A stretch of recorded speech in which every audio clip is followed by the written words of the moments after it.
How's it going, guys? My name's Anthony. This is my project for Speech 1318.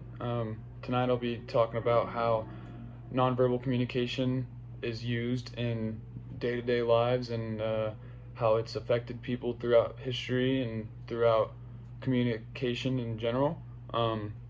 There's a lot of different ways that nonverbal communication actually goes into normal communication with peers, individuals, bosses, anything. In interviews, there's lots of things that are used for nonverbal communication. Um, so basically, just to get started off with it, what is nonverbal communication? It is the body language, it is the way somebody looks at you, it's the way somebody acts whenever they're telling a story, whether they're trying to explain themselves, whether they're in an interview. Like I said, this could be very important with a boss trying to get a job. You don't want to come off as uninterested or, uninformed or not having the knowledge you actually say that you have. And one of these ways is when people actually they kind of slouch down a little bit.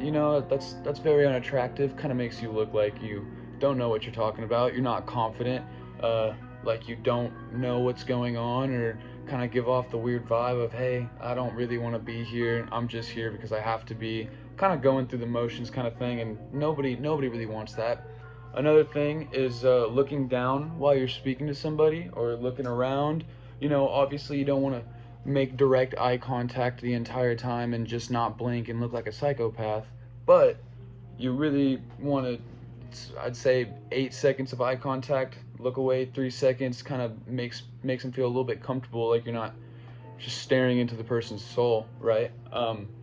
And there's so many other ways. Somebody crossing their arms in public, or they're talking to you, they're kind of covering their extremities, they're covering their vital organs. It's kind of a subconscious way of closing off people, of not giving people everything that you have to offer, kind of staying reserved. When you give off this impression to, like I said, bosses for interviews or coworkers at work, kind of turns them off a little bit of, okay, maybe I don't want this guy working with me. Maybe this guy doesn't know how to openly communicate. Maybe he's a little shy, or self-conscious about something, or he doesn't know what he's talking about. When you're doing these things, you don't even realize it too. There's these different types of movements are actually subconscious, and they affect the subconscious mind of whoever you're speaking to. So, say you're sitting here and you're kind of looking down and you're talking to somebody, and you don't even realize it. You look up and you're like, oh, what did he say? Like, that's what you're thinking, and they probably think the same thing. So, there's a lot of ways you can fix this. There's a lot of ways you can go about going into an interview. Sit there with your shoulders straight, back straight, good posture, showing them that you are interested in this conversation.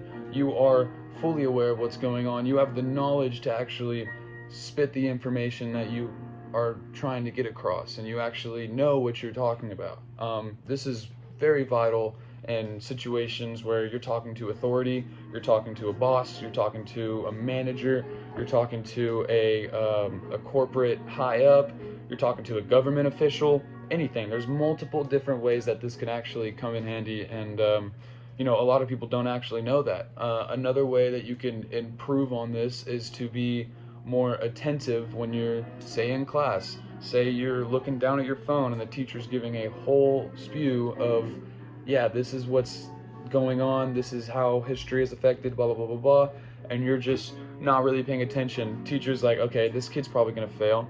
So then you go in next day and you fail the test, and then you go in and you ask for extra credit, or you go in and you try to ask for a better grade or something to help them out, and it's just like, oh, you actually just weren't paying attention in class. Like, that's nothing I can really do to help you. You know what I mean?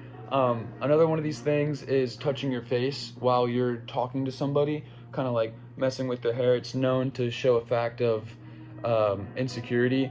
It shows the loss of confidence. Another subconscious thing is biting your nails while you're sitting there talking to somebody. Maybe it's something that you can't really help. Like, I get that, I understand that, but that's not something you do when you're in an interview. You get your hands out of your mouth. You stop picking at your face. You stop, scratching all the time, and thinking you're like, stop messing with your clothes and, pulling your sweatshirt or making sure you're all right. Like, all of these things are just signs that you are not comfortable with the situation at hand. This is detrimental to high pressure situations where you are trying to come across as something, and if you're not going to come across as that, you're not going to get the opportunity that's at hand.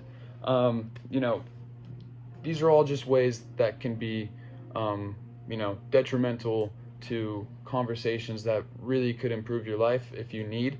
As I was saying, there's a lot of ways that this affects the brain. There's a lot of ways that your brain kind of computes these things while they're going through these motions, and it's just it's subconscious is what it is. And so I just wanted to give a brief rundown of how you can improve your nonverbal communication. All of this is communicating a message that you are not saying with your voice. So, you know, it's huge. It's a big thing in communication. It's a big thing in like I said, job interviews, social interactions, trying to get a mate.